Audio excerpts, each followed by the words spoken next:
Metoprolol is a generic medication used to treat hypertension, angina, and abnormal rhythms of the heart.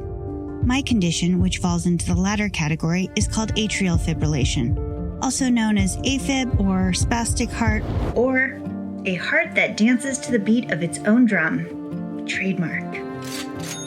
I think of myself as a passionate person, someone who can't be contained. I feel this way in my love life, where I have both a husband and a living girlfriend. I literally have my cake and eat it too. Except not literally, because I'm gluten-free. This probably wears you out, but trust me, I never imagined myself in a polyamorous triad either. I feel as though the passion comes out physically as well, with my fiery red hair and my monstrously large breasts that just don't stop. And now, this heart.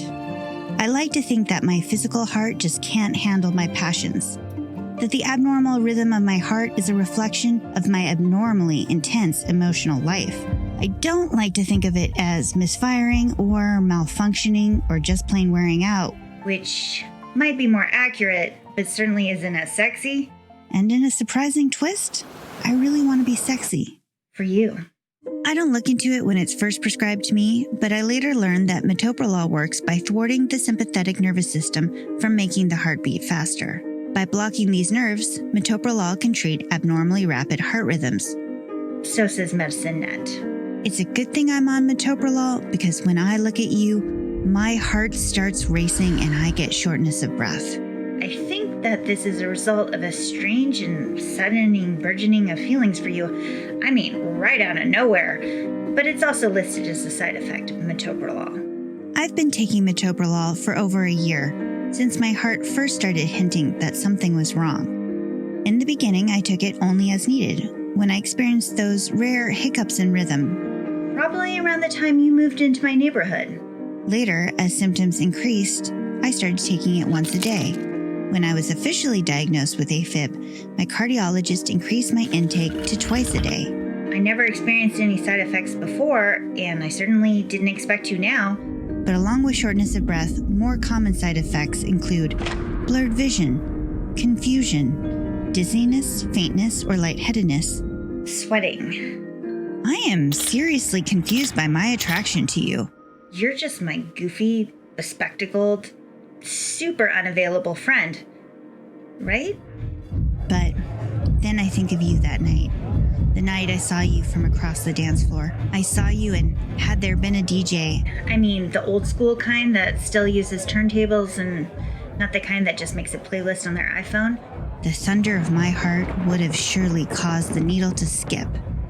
I was also particularly sweaty that night, and not a little drunk, and in my confusion, okay, I knew what I was doing. I wiped my sweaty back against a few unsuspecting victims and laughed. Proclaimed it was the dress sweats, because I was bursting out of that shockingly tight, awful polyester dress. That I wore as a joke, mind you. Or so I said, while reveling in the ridiculous hilarity of such a loud dress with a halter neckline that went down to my waist and revealed my breasts in all their massive glory before expanding in a beaded and sequined, coral-colored mermaid tail. I mean, who wears coral anymore? That color is so 1980s.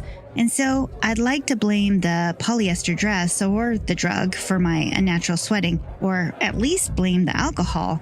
But let's face it, I am an aggressive dancer and my body just can't handle the heat. And now you? I'm already seeing double in my relationships at home. I certainly don't need someone else setting up an occupation of my brain right now, but least of all you.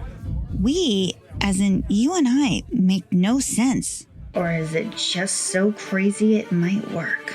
Drugs.com warns you should check with your doctor immediately if any of these side effects occur.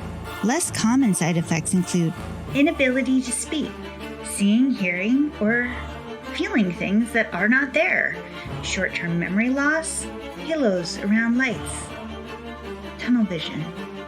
I'm pretty sure I'm picking up a vibe from you too, I mean, didn't you say something about our weird chemistry? I'm pretty sure I heard that, or something like that, or maybe you just looked at me a little too long, or something about you. Could have been anything. Seemed lingering? And I'm sure it's not just me. Some side effects of metoprolol are expected to subside with continued use. I am advised to speak to my healthcare professional about ways to reduce or prevent some of these side effects. But why would I want to take away the halo that appears behind your head every time I look at you? Also, were you always this beautiful? I can't seem to recall what you looked like before I started getting the feels for you. I don't even remember noticing you before now, like in a sexual way. Did I even notice you? Did I? After I started thinking about you all the time, I went through every scenario that could bring us together. I fantasized about you. I even dreamed of you at night. Well, only twice. Although I wish it had been more. But it's no use. You'll never think of us as more than friends. So there is no happy ending with you. There is no happy ending at all. I read that if any of the following side effects are bothersome, I should check with my doctor. Discouragement, feeling sad or empty, irritability, trouble concentrating, trouble sleeping. I've been sleeping on the couch recently instead of in the king bed I share with my husband and my girlfriend. I'm not well. I'm just so tired all the time. None of the things I used to do seem to hold any appeal for me anymore. My husband has been working a lot of hours, so I don't think he's noticed my general malaise. My girlfriend has noticed, but she's been giving me my space. She comes home after a day spent with friends and says, "You know, my friend's husband had almost the same thing and they put him on beta blockers too." And I'm on beta blockers? I ask. Yeah, that's what metoprolol is. Anyway, he was on beta blockers and it turns out that extreme exhaustion and depression are side effects. I think back on recent interactions with friends. Like how I went over to Ruth's house and read one of her poems. I swear I don't even like poetry, but I started to cry and I couldn't stop. I just sat there and sobbed for I don't know how long. And how I emailed Rebecca, who is temporarily on the other side of the country, and I wrote, "Oh, Rebecca, what will be left of me by the time you get back? A shell? A husk? A broken heart, surely. It's already broken." Literally, Rebecca, my heart is broken. It doesn't work. I think about everything I've been feeling, the unstoppable emptiness, the nostalgia for the choices I should have but didn't make, all the untamed things I'll never do, the vastness of life's possibilities, a desert before me coalescing into a single inevitable grain of sand, my predetermined and probably short life ahead. Maybe you should decrease your dosage, my girlfriend asks, interrupting my thoughts. I go back to my cardiologist and he agrees to let me try going down to 1 pill a day. My spirits begin to lift. My head seems to clear. I start spending more time with friends, especially Claire, who is the one to invite me to the first event I attend after my prolonged depressive episode, a poetry book launch. I promise I'm really not that into poetry. I agree to go once Claire tells me you will be there. When I arrive, I immediately scan the crowd for your face and am relieved not to see you. Good, I think.